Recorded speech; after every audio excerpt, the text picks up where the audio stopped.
പറയുന്ന നാലാമത്തെ കാരണം എന്തെന്നറിയുവോ? ഇന്നത്തെ പെണ്ണുങ്ങളുടെ ജീവിതത്തിന്റെ ശൈലികളാ, ഇന്നത്തെ പെണ്ണുങ്ങളുടെ പ്രവർത്തനങ്ങളാണ്. 6-ാം നൂറ്റാണ്ടിലെ കാട്ടറബികളായ പെണ്ണുങ്ങളെ പോലും തോപ്പിച്ച് കളയുന്ന രീതിയില്, അവരെ പോലും പരാജയപ്പെടുത്തി കളയുന്ന രീതിയില് എന്റെ പ്രിയപ്പെട്ട സഹോദരിമാരുടെ ജീവിതം അങ്ങനെയാണല്ലോ. എന്റെ പ്രിയപ്പെട്ട പെങ്ങന്മാര്, ഉള്ളത് പറഞ്ഞതിന്റെ പേരിൽ നിങ്ങൾ എന്നെ എന്ത് പറഞ്ഞാലും എനിക്കൊന്നും നിങ്ങൾ എന്നോട് ദേഷ്യം കാണിച്ചെന്ന് പറഞ്ഞിട്ട് എനിക്കൊന്നുമില്ല. നിങ്ങളുടെ സ്നേഹം കിട്ടുന്നതിന് വേണ്ടി ഞാനിത് പറയാതെ ഇരുന്ന നാളെ അല്ലാഹു നരകത്തിൽ എടുത്തു വെക്കുന്ന ഒന്നാമത്തെ വിറക് എന്റെ ശരീരമായിരിക്കും പെങ്ങള്. അതുകൊണ്ട് എന്റെ പ്രിയപ്പെട്ട ഉമ്മമാരോട് പെങ്ങന്മാരോട്, അല്ലാഹുവേ, ഇന്നത്തെ മുസ്ലിം പെണ്ണിന്റെ ജീവിത ശൈലികൾ കണ്ടാൽ, അവളുടെ നടത്തവും അവളുടെ സ്വഭാവവും അവളുടെ പ്രവർത്തനങ്ങളും കണ്ടാൽ എന്റെ പ്രിയമുള്ളവരെ നമുക്ക് അത്ഭുതം സംഭവിച്ചു പോവുക. ഇന്നത്തെ പെണ്ണുങ്ങൾക്ക് എന്തേ സംഭവിച്ചത്? ഇന്നത്തെ എന്റെ പ്രിയപ്പെട്ട പെങ്ങന്മാർക്ക് എന്തേ സംഭവിച്ചത്? എന്തെല്ലാം കോമാളിത്തരങ്ങളാണ്, എന്തെല്ലാം പീക്കൂത്തുകളാണ്. അല്ലാഹുവിനും അവന്റെ പ്രവാചകനും ഇഷ്ടപ്പെടാത്ത കാര്യങ്ങൾ ചെയ്യുന്നതിൽ എന്റെ പെങ്ങൾക്ക് ഇന്ന് യാതൊരു പേടിയുമില്ല. അവൾക്ക് മരണത്തെ കുറിച്ചുള്ള ചിന്തയില്ല, ഖബറിനെ കുറിച്ചുള്ള ചിന്തയില്ല, നാളെ പടച്ച റബ്ബിന്റെ പരലോകത്ത് ചെന്ന് നിൽക്കേണ്ടവളാണെന്നുള്ള ഓർമ്മയില്ല. ചെയ്തു കൂട്ടിയത് മുഴുവനും പിടിച്ചു നിർത്തിയിട്ട് അല്ലാഹു എന്നെ ചോദിക്കുന്ന ഒരു ദിവസം വരാനുണ്ടെന്ന് എന്റെ പ്രിയപ്പെട്ട പെങ്ങന്മാര് മറന്നു പോവുകയാണ്. ഇന്നെല്ലാവരും ടിക്ടോക്കിന്റെ പുറകിലാ. എന്റെ പ്രിയപ്പെട്ട മുസ്ലിം പെണ്ണേ, അല്ലാഹുവേ, പണ്ടുള്ള പെണ്ണുങ്ങൾ തന്റെ മുഖം മറ്റൊരുത്തനെ കാണുന്നത് പേടിച്ചിരുന്ന ഒരു കാലമുണ്ട്, ലജ്ജയുണ്ടായിരുന്ന ഒരു കാലമുണ്ട്. അവന്റെ മുന്നിൽ വന്ന് സംസാരിക്കാൻ മടി കാണിച്ചിരുന്ന പെണ്ണുങ്ങളുടെ കാലമുണ്ട്. പക്ഷേ ഇന്ന് പടച്ചവനെ, എന്റെ സഹോദരിമാര് പടച്ചവനെ ടിക്ടോക്ക് എടുത്ത് ഫേസ്ബുക്കിൽ ഇട്ടിട്ട് ലൈക്ക് തണ്ടുന്ന കാലവാ. എന്റെ പ്രിയപ്പെട്ട പെങ്ങന്മാരോട് ചോദിക്കുകയാ, നിങ്ങൾക്ക് എങ്ങനെ കഴിയുന്നു പെങ്ങള്? 15ഉം 20ഉം വയസ്സുള്ള പെമ്മക്കള് പോകട്ടെ, 40 തികഞ്ഞ എന്റെ ഉമ്മമാര് പോലും ഇന്നതിന്റെ അടിമകളായി മാറിയിരിക്കുകയാണ്. പെങ്ങളെ, 15 വയസ്സുകാരിക്ക് പക്വതയെത്തിയില്ല. ഈ 40 തികഞ്ഞ കിളവിയായ നിനക്കിനി എന്ന് പക്വതയെത്താരാ? 40 തികഞ്ഞ ഉമ്മ 18 വയസ്സുകാരിയായ 20 വയസ്സുകാരിയായ മകളുടെ കൂടെ ടിക്ടോക്ക് നടത്തുന്നത് ഉമ്മയാണ്. അല്ലാഹുവേ, തന്റെ പൊന്നാര മക്കള് തോന്നിവാസം കാണിക്കുമ്പോ മൊബൈല് പിടിച്ചു കൊടുക്കുന്നത് ഉമ്മയാ. എന്റെ പ്രിയപ്പെട്ട സഹോദരിമാരോട് പറയുകയാ, എന്തിനാ മോളെ നിനക്ക് ഈ രാജ്യത്ത് എന്ത് ചെയ്യാനുമുള്ള സ്വാതന്ത്ര്യമുണ്ട്. കാരണം എന്നത് പറയുന്നവൻ അകത്ത് പോയി കിടക്കേണ്ട അവസ്ഥയാ. എന്റെ പ്രിയപ്പെട്ട പെങ്ങളോട് എനിക്കൊരപേക്ഷയേ ഉള്ളൂ, നീ എന്ത് വേണമെങ്കിലും ചെയ്തോളൂ, നീ എന്ത് വൃത്തികേട് വേണമെങ്കിലും കാണിച്ചോ. എന്തിനാ മോളെ ഫർദ ധരിക്കുന്നത്? എന്തിനാ മോളെ ഫർദ ധരിക്കുന്നത്? അതൊരു പുണ്യമായ വസ്ത്രമല്ലേ? അത് ആയിഷ ബീവി ധരിച്ചതല്ലേ? അത് ഖദീജ ബീവി ധരിച്ചതല്ലേ? അത് അല്ലാഹുവിന്റെ റസൂലിന്റെ കരളിന്റെ ഘട്ടമായ ഫാത്തിമ ബീവി ധരിച്ചതല്ലേ? ഒരുപാട് മഹദികൾ ധരിച്ച ഫർദയല്ലേ മോള്? എന്തിനാ അതിട്ടുകൊണ്ട് നീ പണി കാണിക്കുന്നത്? നിനക്കതൊന്ന് ഊരിയിട്ടുകൂടെ? എന്റെ പ്രിയപ്പെട്ട പെണ്ണന്മാര്, ആരെയും മറന്നുപോയി. അല്ലാഹുവിനെ മറന്നു, റസൂലുള്ളാഹിനെ മറന്നു, വാപ്പയെ മറന്നു, ഉമ്മയെ മറന്നു, ഗുരുനാഥനെ മറന്നു, എല്ലാവരെയും മറന്നു.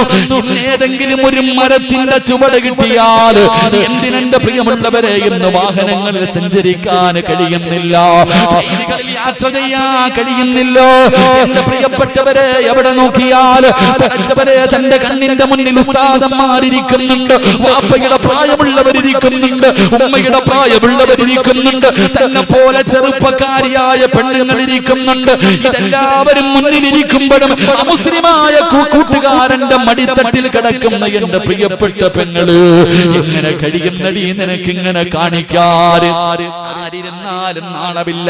അവന് ലജ്ജയുണ്ട്, അവന് ലജ്ജയുണ്ട്. പക്ഷേ നമ്മുടെ സമുദായത്തിന് ലജ്ജയില്ല. അവൻ ഒഴിഞ്ഞു മാറിയാലും വിടില്ല. അവന്റെ തോളിലൂടെ കൈയിട്ട് കൊണ്ട് ഉസ്താദന്മാരുടെ മുന്നിലിരുന്ന് സെൽഫി എടുക്കുന്ന പെണ്ണുങ്ങളുടെ കാലവാ.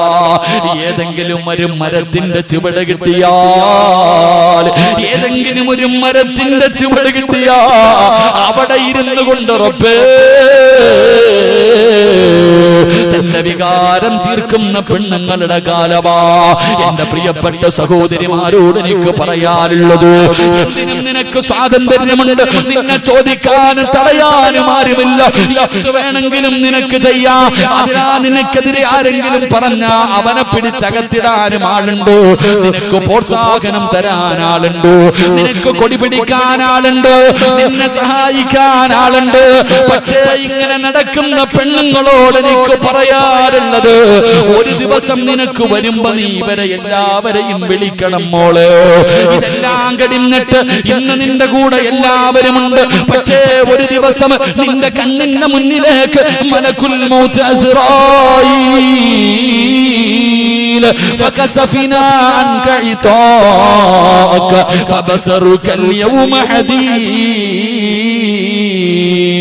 നിന്റെ കണ്ണിന്റെ മുന്നിലേക്ക് മലക്കുൽ മൗത്ത് അനുയായികളും ഇറങ്ങി വരും. അവർ പറയും കൊണ്ടുപോകാമെന്നതാടി, നിന്നെ റൂഹ് പിടിക്കാമെന്നതാണ്.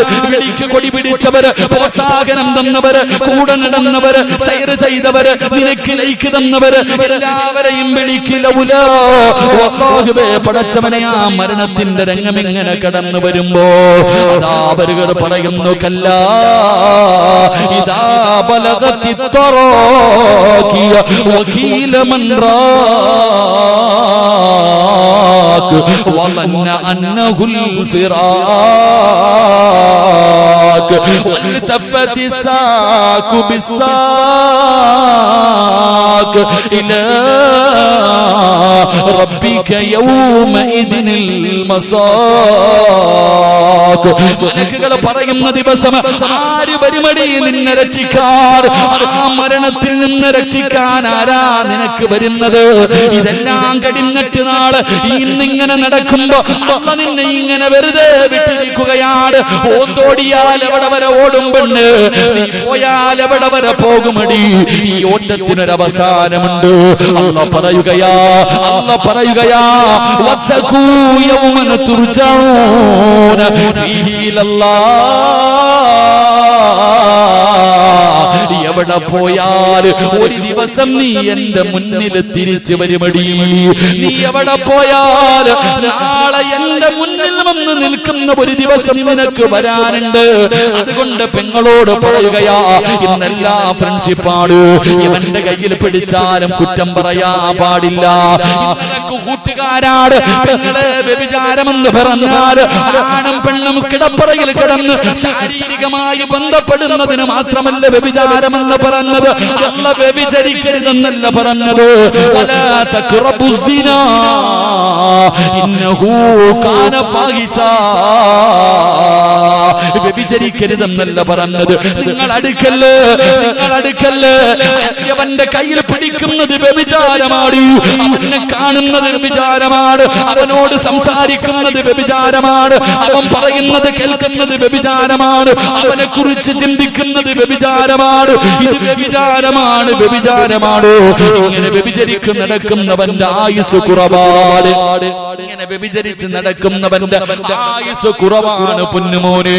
അതുകൊണ്ട് എന്റെ പ്രിയപ്പെട്ട പെങ്ങന്മാരോട് പറയുകയാ, അഹങ്കാരം കുറയ്ക്ക് പെണ്ണേ, ഒന്ന് താഴെ ഇറങ്ങടി പൊന്നുമോളെ. 50 വയസ്സുള്ള നിന്റെ ഉമ്മ ചെയ്യാത്ത പാപം ഈ 18 വയസ്സിന് നീ ചെയ്തില്ലേ പൊന്നുമോള്? 20 വയസ്സുള്ള 25 വയസ്സുള്ള പെങ്ങളോട് ഞാൻ ചോദിക്കുകയാ, നിന്റെ ഉമ്മയുടെ ഉമ്മ 60 വയസ്സ് 70 വയസ്സ് വരെ ജീവിച്ചവരാ. നിന്റെ അടുക്കൽ എത്രയോ പ്രായം ചെന്ന ഉമ്മ ഇരിപ്പുണ്ട്. ആ ഉമ്മ 60 കൊല്ലം കൊണ്ട് ചെയ്യാ ചെയ്യാത്ത പാപം മോളെ നിന്റെ ഈ ചെറിയ പ്രായത്തിൽ ചെയ്ത് കളഞ്ഞില്ലേടി, ഇനിയെങ്കിലും നിനക്കൊന്ന് നന്നായിക്കൂടെ, ഇനിയെങ്കിലും ഇതെല്ലാം ഒന്ന് നിർത്തിക്കൂടെ. എന്റെ യുവത്വത്തോട് എനിക്ക് പറയാറുള്ളത്, എന്റെ പെങ്ങന്മാരോട് എനിക്ക് പറയാറുള്ളത്, അല്ലാഹുവിന്റെ പ്രവാചകൻ 3 വിഭാഗം പെണ്ണുങ്ങളെ ശപിച്ചിരിക്കുകയാ. അല്ലാഹുവിന്റെ റസൂൽ അവിടെന്ന് പറഞ്ഞു, സ്വഹാബാ 3 വിഭാഗം പെണ്ണുങ്ങൾ അല്ലാഹു ശപിച്ചിരിക്കുകയാ. അവൾ അല്ലാഹുവിന്റെ ശാപം കിട്ടിയവളാ, അവൾ അല്ലാഹുവിന്റെ ശാപം കിട്ടിയവളാ. അല്ലാഹു ശപിച്ചാ നന്നാകുവോ മോളെ? അല്ലാഹു ശപിച്ചാ നന്നാവോ? ശപിച്ചവനാണ് ഇബ്ലീസ്. അവന്റെ അവസ്ഥ എന്താണെന്ന് എനിക്കും നിങ്ങൾക്കും അറിയാമല്ലോ. അതുകൊണ്ട് അല്ലാഹു ശപിച്ച 3 വിഭാഗം പെണ്ണുങ്ങളുണ്ട്. അതിലെ ഒന്നാമത്തെ വിഭാഗമാരാ, അതിലെ ഒന്നാമത്തെ വിഭാഗമാരാ? എന്റെ പ്രിയപ്പെട്ട ചെറുപ്പക്കാരാ, എന്റെ പ്രിയപ്പെട്ട യുവത്വേ, അല്ലാഹുവിന്റെ ശാപം കിട്ടിയ 3 വിഭാഗത്തിൽ ഒന്നാമത്തെ വിഭാഗം പച്ചകുത്തുന്നവരാ. ഇന്ന് പച്ചകുത്തുന്നത് ഒരു വല്ലാത്ത ട്രെൻഡാണല്ലോ. ശരീരത്ത് പച്ചകുത്തുന്നത് ഇന്ന് വല്ലാത്ത ട്രെൻഡാണല്ലോ.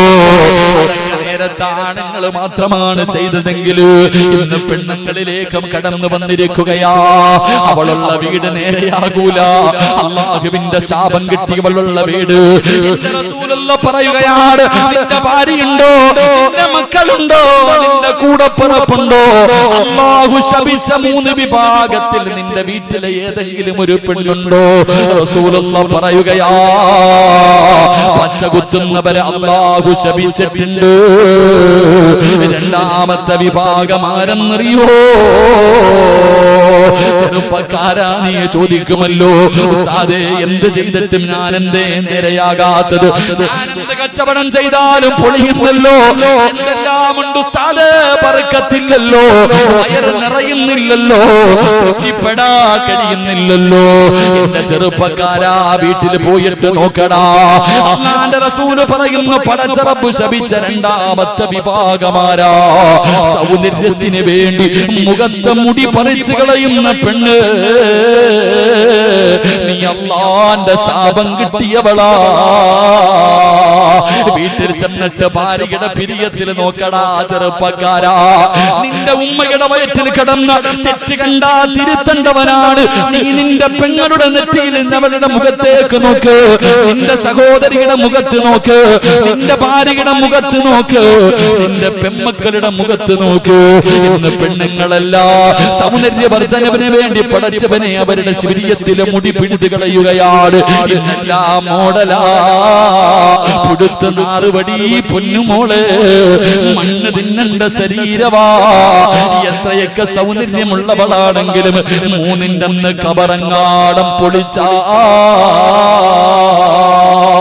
അല്ലാഹുവേ, ചിതലും പുഴുക്കളും താവളം പെരുത്തുണ്ടതിൽ സന്തോഷമാണവകൾക്കു നീ ചെല്ലുന്നതിൽ.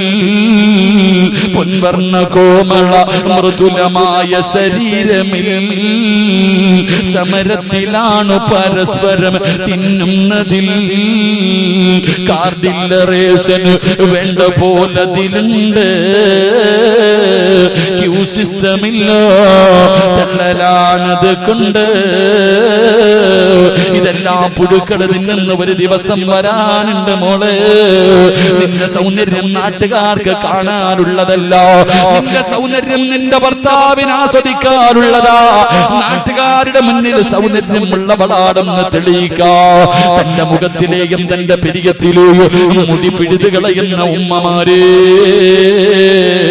അല്ലാഹു ശപിച്ചവളാണ് നീ, അല്ലാഹുവിന്റെ ശാപം കിട്ടിയവളാണ് നീ. അങ്ങനെ ഏതെങ്കിലും ഒരു പെണ്ണോ ഈ മഹാനിന്റെ ചാരത്ത് വന്നിരിപ്പുണ്ടോ? അല്ലാഹുവിന്റെ മുന്നിൽ പൊട്ടിക്കരഞ്ഞ് തൗബ ചെയ്തോ? അല്ലാഹുവിന്റെ മുന്നിൽ പൊട്ടിക്കരഞ്ഞിട്ട് തൗബ ചെയ്തിട്ട് അല്ലാഹുവിന്റെ സ്നേഹം നേടാതെ പോകല്ലേ. 3ാമത്തെ വിഭാഗമാരാ? അല്ലാഹുവിന്റെ ശാപം കിട്ടുന്ന 3ാമത്തെ വിഭാഗം. എന്റെ പ്രിയപ്പെട്ടവരെ, നരച്ച മുടി മറയ്ക്കുന്നവരാ. പടച്ചവനെ ഇന്ന് പ്രായം മറയ്ക്കാതെ, ഇന്ന് പ്രായം മറയ്ക്കാ പടച്ചവനെ നരച്ച മുടിയുടെ മുന്നില് എന്റെ പ്രിയപ്പെട്ടവരെ കറുത്ത പെയിന്റടിച്ചിട്ട് നടക്കുന്ന ചെറുപ്പക്കാരാ, എന്റെ പ്രിയപ്പെട്ട പെങ്ങന്മാര്, അല്ലാഹുവിന്റെ റസൂൽ അവിടെന്ന് പറയുകയാ, നീ ശാപം കിട്ടിയവളാണ്, പടച്ചറപ്പിന്റെ ശാപം കിട്ടിയവളാണ്. അതുകൊണ്ട് എന്റെ പ്രിയപ്പെട്ട മാതാപിതാക്കളോട് പറയുകയാണ്, ഈ പറയുന്ന 3 വിഭാഗം പെണ്ണുങ്ങൾ നിന്റെ വീട്ടിലുണ്ടോ? അവർ അല്ലാഹുവിന്റെ ശാപം വാങ്ങുന്നവരാ. അതുകൊണ്ട് എന്റെ പ്രിയപ്പെട്ട സഹോദരിമാരോട്, എന്റെ പെങ്ങന്മാരോട് എനിക്ക് പറയാനുള്ളത്, നിങ്ങൾ പടച്ചവനെ ഭയന്ന് ജീവിക്കൂ. അല്ലാഹുവിനെ മറന്നു പോകല്ലേ, വന്ന വഴി മറന്നു പോകല്ലേ. നിങ്ങളെ എല്ലാ പാവങ്ങളും കെടുകളാ. ഇടയ്ക്കിടയ്ക്ക് നോവല് വായിക്കുന്നതൊക്കെ എടുത്ത് മാറ്റൂ. എന്തിനാ സിനിമാ താരങ്ങളെ കണ്ടുപിടിക്കുന്നത്, സീരിയൽ നടിമാരെ കണ്ടുപിടിക്കുന്നത്, മോഡലുകളുടെ ചരിത്രം വായിക്കുന്നത്? നിങ്ങളെ നിന്നെ പോലെ വിചാരമുള്ള പച്ചയിറച്ചിയുള്ള നിന്റെ കാല് കാടാരടകുള്ള നിന്നെക്കാലും ഒരുപാട് സ്വപ്നങ്ങളും പ്രതീക്ഷകളുമായി കഴിഞ്ഞിരുന്ന എത്രയോ മഹദിമാരുണ്ട്. ആയിഷ ബീവിയുടെ ചരിത്രമെടുത്ത് വായിച്ചു നോക്ക്, ഖദീജ ബീവിയുടെ ചരിത്രമെടുത്ത് വായിച്ചു നോക്ക്, ഫാത്തിമ ബീവിയുടെ ചരിത്രമെടുത്ത് വായിച്ചു നോക്ക്. ഒരുപാട് സഹാബി വനിതകളുടെ ചരിത്രം നിനക്ക് പഠിക്കാറില്ലേ? നഫീസത്തുൽ മിസ്രിയ എന്തൊരു സൗന്ദര്യമുള്ള പെണ്ണായിരുന്നു. ആ മിസ്റിന്റെ മാണിക്യത്തിന്റെ ചരിത്രം നീ വായിച്ചു നോക്കാത്തതെന്തേ? നൂറിൽ മിസ്രിയാനെ നിനക്കറിയുമല്ലോ, മൈമൂനത്തിൽ മിസ്രിയാനെ നിനക്കറിയുമല്ലോ. ഒരുപാട് മഹദികളുടെ ചരിത്രം നിനക്ക് വായിക്കാൻ പഠിക്കാനുണ്ടല്ലോ. ഇടയ്ക്കിടയ്ക്ക് സമയം കിട്ടുമ്പോ അവരൊക്കെ അവരുടെ ചരിത്രങ്ങളും വായിച്ചു നോക്കിയിട്ട് നിന്റെ ജീവിതത്തിൽ മാറ്റം വരുത്താ തീരുമാനിച്ചോ? എന്റെ പ്രിയപ്പെട്ട പെങ്ങൾക്ക് ഞാനൊരു ചരിത്രം പറഞ്ഞു തരാ. മഹാനായ നബി മുഹമ്മദ് മുസ്തഫ സല്ലല്ലാഹു അലൈഹി വസല്ലമ തങ്ങള്, എന്റെ പ്രിയപ്പെട്ട പെങ്ങള്, സ്വന്തം നിലനിൽപ്പിന് വേണ്ടി പടച്ച റബ്ബിന്റെ ദീൻ മറന്നു പോകുന്ന ഏത് വൃത്തികേടുകൾക്കും കൂട്ടുനിൽക്കാൻ തയ്യാറാകുന്ന യുവത്വേ, അല്ലാഹുവിന്റെ പ്രവാചകൻ അവിടെന്ന് പറയുകയാണ്, ദഖൽതുൽ ജന്ന വസമിഅത് ഖശബതൻ. അല്ലാഹുവിന്റെ പ്രവാചകൻ സ്വർഗ്ഗത്തിലൂടെ നടന്നു പോകുമ്പോ അതാ മുത്തുനബിയുടെ മുന്നിലൂടെ സ്വർഗ്ഗത്തിൽ ഒരു പെണ്ണിങ്ങനെ നടന്നു പോവുകയാ. അല്ലാഹുവിന്റെ പ്രവാചകന്റെ മുന്നിലൂടെ സ്വർഗ്ഗത്തിൽ ഒരു പെണ്ണിങ്ങനെ നടന്നു പോവുകയാണ്. ആരാണെന്നറിയുന്നില്ല. അല്ലാഹുവിന്റെ റസൂലിനെ വല്ലാത്ത അത്ഭുതമായി പടച്ചവര്, എന്നെക്കാലം മുമ്പേ സ്വർഗ്ഗത്തിൽ ഒരു പെണ്ണ് കടന്നു പോകുന്നു. മുത്തുനബിയാണ് സ്വർഗ്ഗം തുറക്കുന്നത്. അല്ലാഹുവിന്റെ പ്രവാചകൻ സ്വർഗ്ഗത്തിലേക്ക് കടന്നു ചെല്ലുമ്പോ അല്ലാഹുവിന്റെ പ്രവാചകന്റെ മുന്നിലൂടെ നടന്നു പോകുന്ന ഒരു പെണ്ണിനെ കാണുകയാണ്. അല്ലാഹുവിന്റെ റസൂൽ ചോദിക്കുകയാണ്, ഫഖുൽതു മൻ ഹൗലാ, ആരാ എന്റെ മുന്നിലൂടെ നടന്നു പോകുന്ന ആ പെണ്ണാരാ? ആ സമയത്ത് മലക്കുകൾ പറയുകയാണ്, യാ റസൂലല്ലാഹ് ഹാദിഹി റുമൈസ, അത് റുമൈസയാണ് നബിയേ, അത് റുമൈസയാണ് നബിയേ. ആരാണ് റുമൈസ എന്നറിയുമോ? അനസ് ഇബ്നു മാലിക് റളിയല്ലാഹു തആല അൻഹു, അനസ് റളിയല്ലാഹു തആല അൻഹുവിന്റെ പ്രിയപ്പെട്ട മാതാവാണ് Mahdi Ummu Sulaim. Ummu Sulaim റളിയല്ലാഹു തആല അൻഹ, എന്റെ പ്രിയപ്പെട്ട പെങ്ങന്മാർക്ക് ആ സഹാബി വനിതയുടെ ചരിത്രം അറിയുമോ? അനസ് റളിയല്ലാഹു തആല അൻഹുവിന്റെ ഉമ്മയാണ്. അല്ലാഹുവേ, മഹദിയുടെ ചരിത്രം എടുത്ത് വായിച്ചു നോക്ക് പെങ്ങള്. അല്ലാഹുവിന്റെ ദീനിന് വേണ്ടി സ്വർഗം കിട്ടാൻ എന്തൊക്കെ ത്യാഗം സഹിച്ചവനെന്നറിയുമോ? പരിശുദ്ധ ദീനിനെ കുറിച്ച് കേൾക്കുകയാണ്, മുത്തുനബിയെ കുറിച്ച് കേൾക്കുകയാണ്. ഉമ്മു സുലൈം റളിയല്ലാഹു തആല അൻഹ മുസ്ലിമാവുകയാ. അല്ലാഹുവിന്റെ ദീനിലേക്ക് ഷഹാദത്ത് കലിമ പറഞ്ഞിട്ട് കടന്നു വരികയാണ്. മുസ്ലിമായിട്ട് ഉമ്മു സുലൈം എന്ന പെണ്ണ് തന്റെ പൊന്നാര അനസ് എന്ന് പറയുന്ന പിഞ്ചു മകന്റെ കയ്യിൽ പിടിച്ചുകൊണ്ട് വീട്ടിലേക്ക് കടന്നു ചെല്ലുമ്പോ മാലിക് എന്ന ഭർത്താവ് പറയുന്ന, ഉമ്മു സുലൈം, എനിക്ക് നിനക്ക് എന്നെ വേണോ, പുതിയ മതം വേണോ? നിനക്ക് ഇസ്ലാം മതമാണോ വേണ്ടത്, എന്നെയാണോ നിനക്ക് വേണ്ടത്? ഭർത്താവ് തന്റെ ഭാര്യയോട് ചോദിക്കുമ്പോ കുഞ്ഞിനെ കയ്യിൽ പിടിച്ചിട്ട് ഉമ്മു സുലൈം പറയുന്നു, മാലിക്കേ, എനിക്ക് നിങ്ങളെക്കാളും വലുത് അല്ലാഹുവിന്റെ ദീനാ. എനിക്ക് പടച്ച റബ്ബിനെയാ വേണ്ടത്, എനിക്ക് മുത്തുനബിയാണ് വേണ്ടത്. ഉമ്മു സുലൈം, മതം കളഞ്ഞില്ലെങ്കിൽ ഞാൻ എന്നെ ഉപേക്ഷിക്കും. ഉമ്മു സുലൈം, ഭർത്താവ് പറയുകയാ, നിന്നെ ഞാൻ ഉപേക്ഷിക്കും.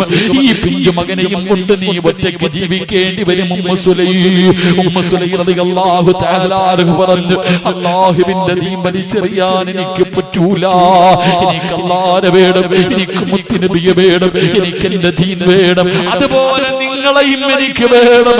നിങ്ങളെ ഉപേക്ഷിക്കാൻ എനിക്ക് കഴിയില്ല.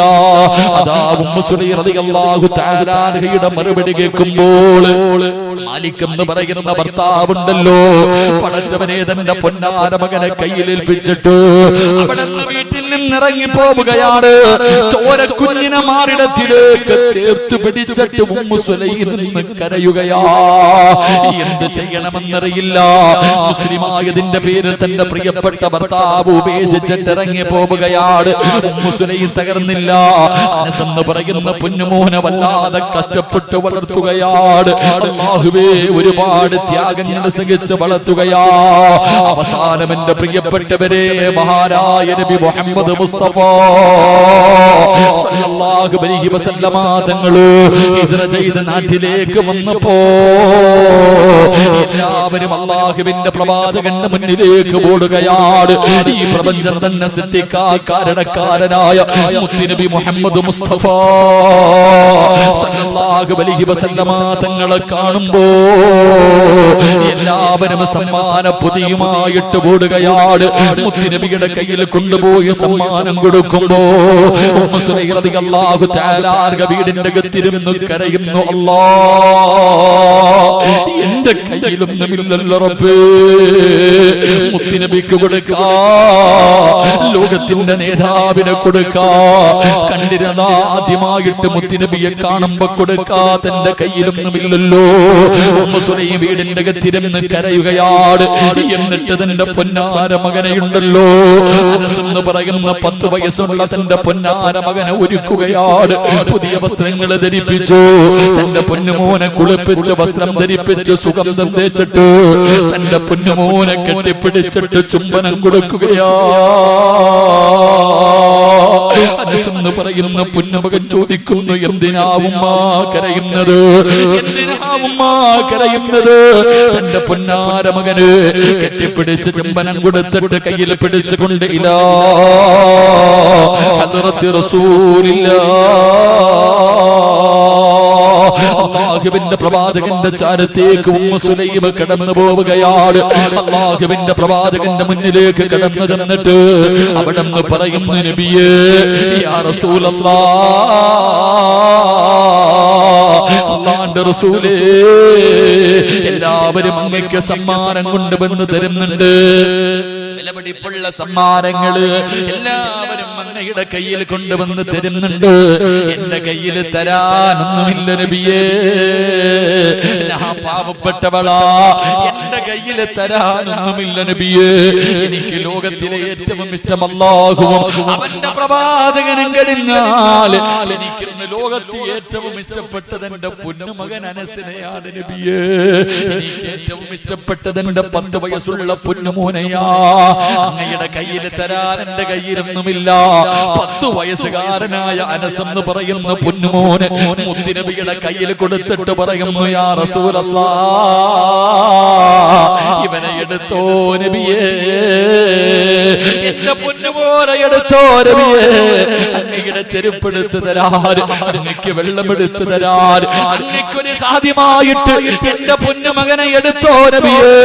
അനസ് എന്ന് പറയുന്ന 10 വയസ്സുള്ള 9.5 മാസക്കാലം ഗർഭം ചുമന്ന് മരണവേദനയുടെ വേദനയും പ്രസവിച്ച തന്റെ പൊന്നാര 10 വയസ്സുള്ള മകന് അല്ലാഹുവിന്റെ റസൂലിന്റെ കയ്യിലേക്ക് വെച്ച് കൊടുത്തിട്ട് ഈ ഉമ്മ പറഞ്ഞതെന്തെന്നറിയുവോ? മോനെ അനസ്, നാളെ അല്ലാഹുവിന്റെ പരലോകത്ത് വെച്ച് കാണുമ്പോ ഈ ഉമ്മാനെ നീ കയ്യിൽ പിടിച്ച് സ്വർഗത്തിൽ കൊണ്ടുപോകണേ അനസ്, എന്നെ നീ സ്വർഗത്തിൽ കൊണ്ടുപോകണേ അനസ്. അല്ലാഹുവിന്റെ റസൂലിന്റെ കയ്യിലേക്ക് തന്റെ പൊന്നുമകന്റെ കൈ പിടിച്ച് കൊടുത്തെന്ന് ചരിത്രം പറയുമ്പോ അല്ലാഹു ഇഷ്ടപ്പെട്ട ഒരു മഹാനിന്റെ ചാരത്ത് കടന്നു വന്ന എന്റെ പ്രിയപ്പെട്ട ഉമ്മ പെങ്ങന്മാരോട് ചോദിക്കുകയാ, ആ ഉമ്മ സുലൈം കിടക്കുന്ന സ്വർഗമുണ്ടല്ലോ, ആ സ്വർഗത്തിൽ കിടക്കുന്നത് പോയിട്ട്, ആ സ്വർഗം ചോദിക്കുന്നത് പോയിട്ട്, ആ സ്വർഗമെന്ന് കാണുന്നത് പോയിട്ട്, ആ സ്വർഗത്തിന്റെ പരിമളം 500 വർഷത്തെ വഴി ദൂരം വരെ അടിച്ചു വീശുമ്പണ്ട്. അന്ന് ശ്വസിക്കാ, അതൊന്ന് ശ്വസിക്കാ നമുക്ക് അർഹതയുണ്ടോ പെങ്ങള്? അതുകൊണ്ട് എന്റെ പെങ്ങളോട് പറയുകയാ, അഹങ്കാരമൊക്കെ മാറ്റുമോളെ, എപ്പോഴെവിടെ വെച്ചാണ് മരണം വരുന്നതെന്നറിയില്ല. അതുകൊണ്ട് എന്റെ പ്രിയപ്പെട്ടവരോട് എനിക്ക് പറയാറുള്ളത് ഞാൻ നിർത്തുകയാണ്.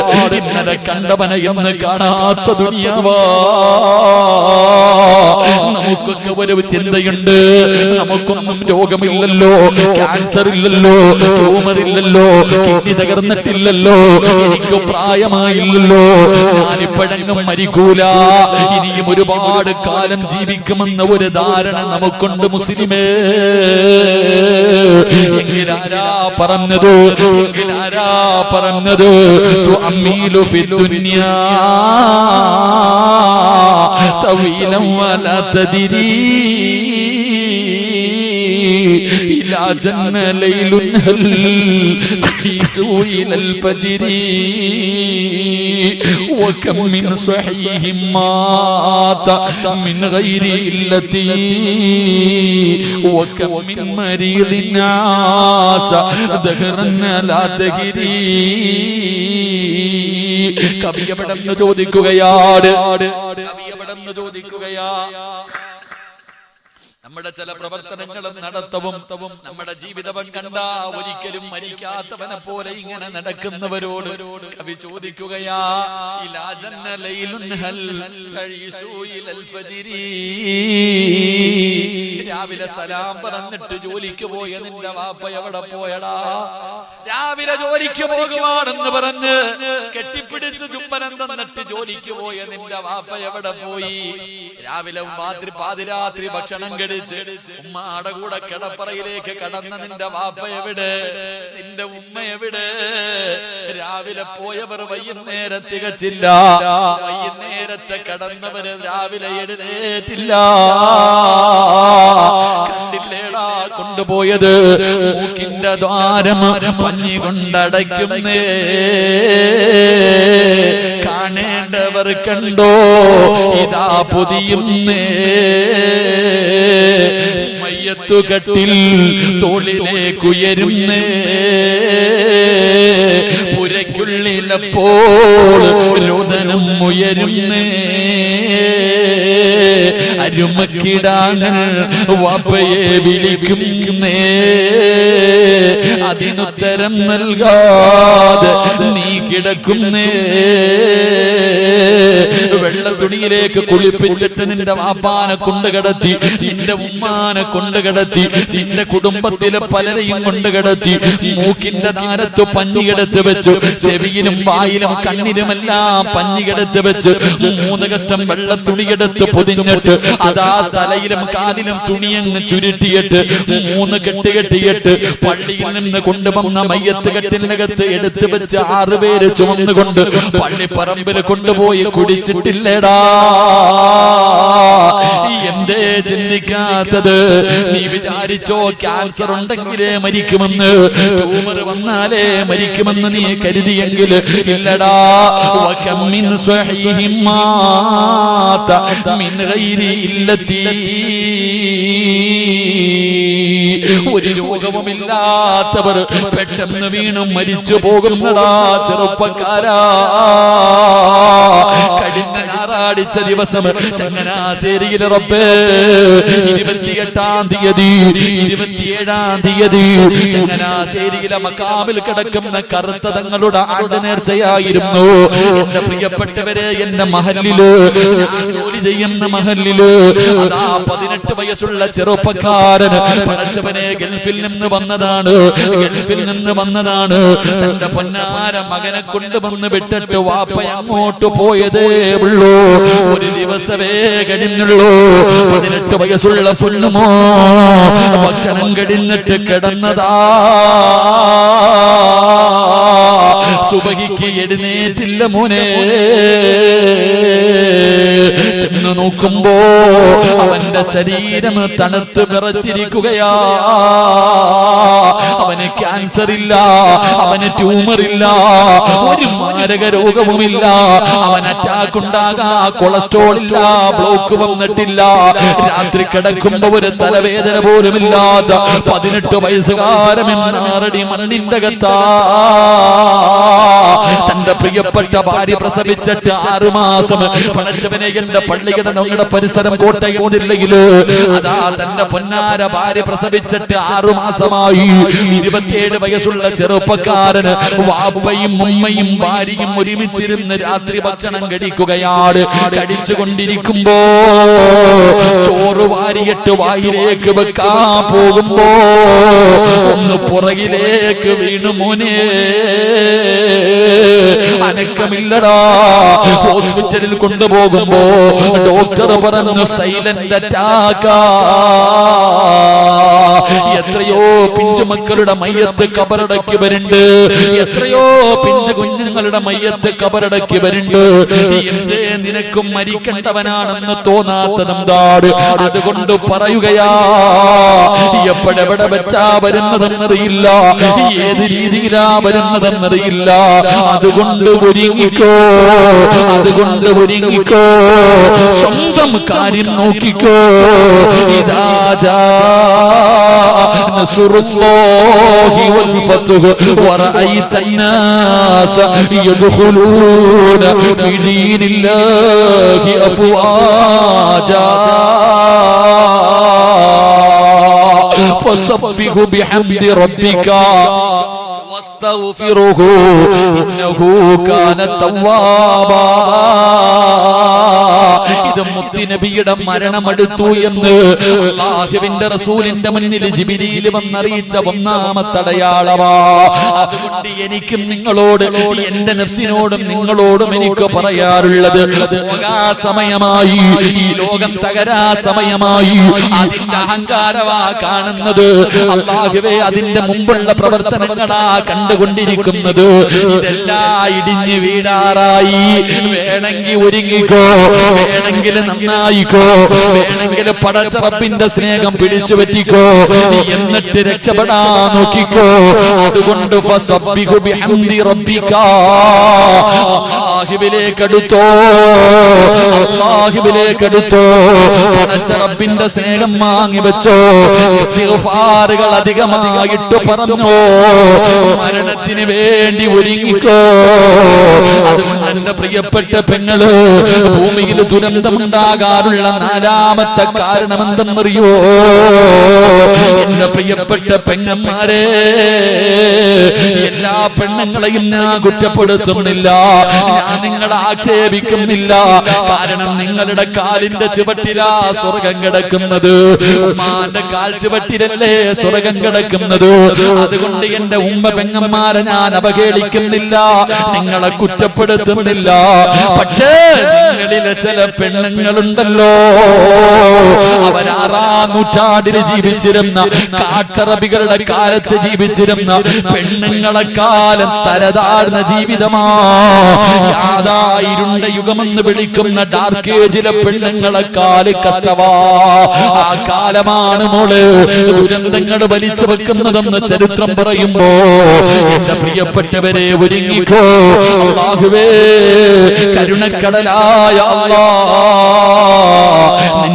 നിന്റെ അദാബുകളെ തൊട്ട്, നിന്റെ ദുരന്തങ്ങളെ തൊട്ട് നീ ഞങ്ങളെ കാക്കണേ അല്ലാഹ്.